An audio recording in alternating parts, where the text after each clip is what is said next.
এভাবে একবার বাসায় পাউরুটি বানানো শিখে গেলে কখনোই আর বাজার থেকে পাউরুটি কিনে খাবেন না। খুবই সস্তায় আর কম খরচে এই পাউরুটিগুলো খুব সহজে বাসায় বানানো যায়, আর খেতেও খুবই মজার হয়। তো পাউরুটি বানানোর জন্য প্রথমেই ময়দার গোলাটা রেডি করে নিতে হবে। একটা পাত্রে আমি হাফ কাপের মতো কুসুম গরম পানি দিয়ে দিচ্ছি, সাথে 1 টেবিল চামচের মতো ইস্ট দিয়ে দিচ্ছি, পরিমাণ মতো লবণ দিয়ে দিচ্ছি, আর 2 টেবিল চামচের মতো চিনি দিয়ে দিচ্ছি। পাউরুটিটা যদি একটু মিষ্টি ফ্লেভারের খেতে বেশি পছন্দ করেন তাহলে চিনির পরিমাণটা আর একটু বাড়িয়ে দিতে পারেন। এবার এই সব কিছু একসাথে একটু মিশিয়ে নিচ্ছি। এখন এখানে 2 টেবিল চামচ পাউডার মিল্ক দিয়ে দিচ্ছি, আর পাউডার মিল্কটাকেও একটু মিশিয়ে নিচ্ছি। এবার এখানে আমি 1.5 কাপের মতো ময়দা দিয়ে দিয়েছি, আর 3 টেবিল চামচের মতো রান্নার তেল দিয়ে দিয়েছি।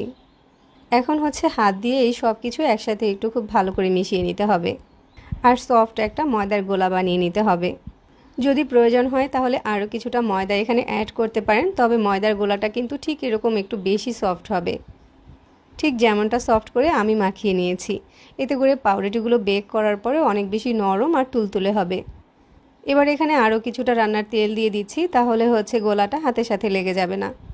তো পাউরুটি বানানোর জন্য ময়দার গোলাটা এখন একদম ঠিকঠাক আছে। এবার এই গোলাটাকে রেস্টে দিয়ে দিচ্ছি আধা ঘন্টার জন্য।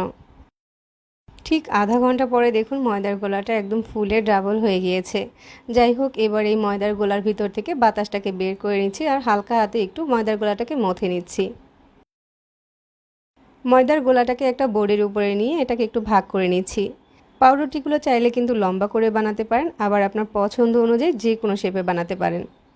এখন এই ময়দার ডোগুলোকে হাত দিয়ে ঘুরিয়ে ঘুরিয়ে এরকম একটু গোল করে নিচ্ছি।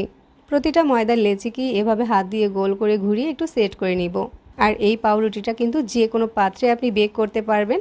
তবে আজকে পাউরুটিগুলো বেক করার জন্য এই ধরনের আমি একটা স্টিলের বাটি নিয়েছি, আর তার সাথে কিছুটা তেল ব্রাশ করে দিচ্ছি, যাতে করে পাউরুটিগুলো খুব সহজে উঠে আসে। ময়দার ডোগুলোকে এভাবে বাটির ভিতরে আমি বসিয়ে দিচ্ছি। আমি এভাবে করে বসিয়ে দিয়েছি যাতে দেখতে একটা ফুলের মতো হয়। এখন এই বাটিটাকে আবারও একটা ঢাকনা দিয়ে ঢেকে 10 মিনিটের জন্য রেস্টে রেখে দেব।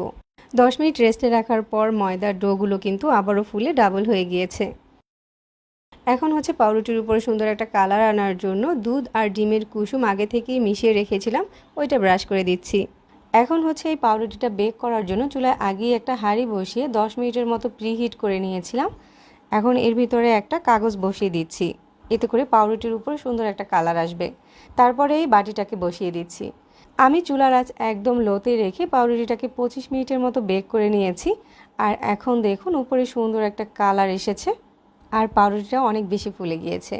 উপরে এখন একটু বাটার ব্রাশ করে দিচ্ছি, চাইলে একটু তেলও ব্রাশ করে দিতে পারেন, এতে করে পাউরুটিটা অনেক বেশি সফট হবে। পাউরুটিটা এখন অনেক বেশি গরম আছে, এটা ঠান্ডা হয়ে গেলে আমি আপনাদেরকে দেখিয়ে দিচ্ছি। দেখুন পাউরুটিটা অনেক বেশি নরম আর তুলতুলে হয়েছে। পাউরুটি বাসায় বানালে যদি এত সুন্দর হয় তাহলে কে না বানাতে চায় বলুন। আর বিশেষ করে এ ধরনের পাউরুটিগুলো চা দিয়ে খেতে কিন্তু খুবই ভালো লাগে। পাউরুটিটা দেখুন কত বেশি নরম আর তুলতুলে হয়েছে। আর আমার হাতে বানানো এই পাউরুটিটা যে কতটা পারফেক্ট হয়েছে এটা তো দেখেই বুঝতে পারছেন। আশা করছি আজকের রেসিপি ফলো করে যে কেউ কম খরচে বাসায় পাউরুটি বানিয়ে নিতে পারবেন। সহজে আমাদের রেসিপিগুলো ভালো লাগলে আমাদের পেজ ফলো করবেন আর চ্যানেল সাবস্ক্রাইব করবেন। সবাই অনেক বেশি ভালো থাকবেন। আল্লাহ হাফেজ।